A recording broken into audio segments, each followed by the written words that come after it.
Berlin, Office fédéral pour l'immigration et les réfugiés. Le destin de Mohamed Ourfa, Syrien de 19 ans, sera scellé dans ce bureau dans les prochaines heures. Il devra répondre à des questions portant sur son domicile, sa famille, les motifs de sa fuite en Europe, l'itinéraire emprunté, ainsi que sur la sécurité en Allemagne, son pays d'accueil. Lorsque vous étiez en route vers l'Allemagne, ou bien une fois arrivé en Allemagne, avez-vous rencontré des personnes que vous soupçonnez de soutenir ou bien d'appartenir à des organisations extrémistes, voire même terroristes?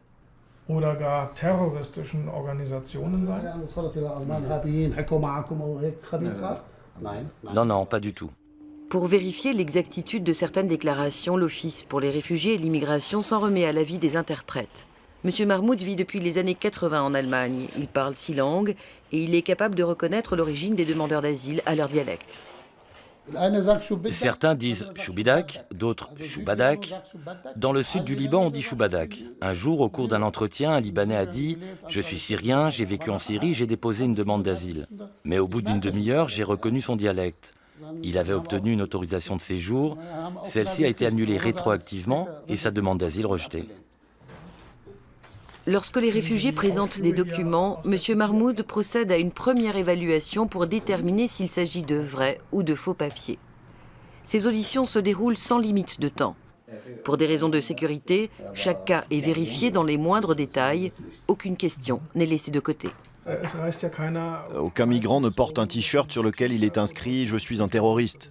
Mais nous avons un infime espoir. Si sur 100 demandeurs d'asile, un seul a remarqué quelque chose qui pourrait permettre d'éviter un acte grave, alors tous nos efforts et recherches n'auront pas été vains.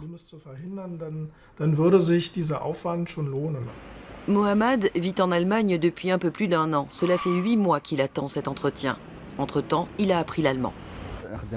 L'entretien s'est bien passé, je suis serein. Au début, j'avais très peur et j'étais nerveux. C'est la première fois que je passe ce genre d'audition. L'interprète n'a aucun doute sur les réponses de Mohamed. Le jeune homme a donc de bonnes chances de voir aboutir sa demande d'asile. Si la réponse est favorable, il pourra faire des études et décider lui-même de son destin.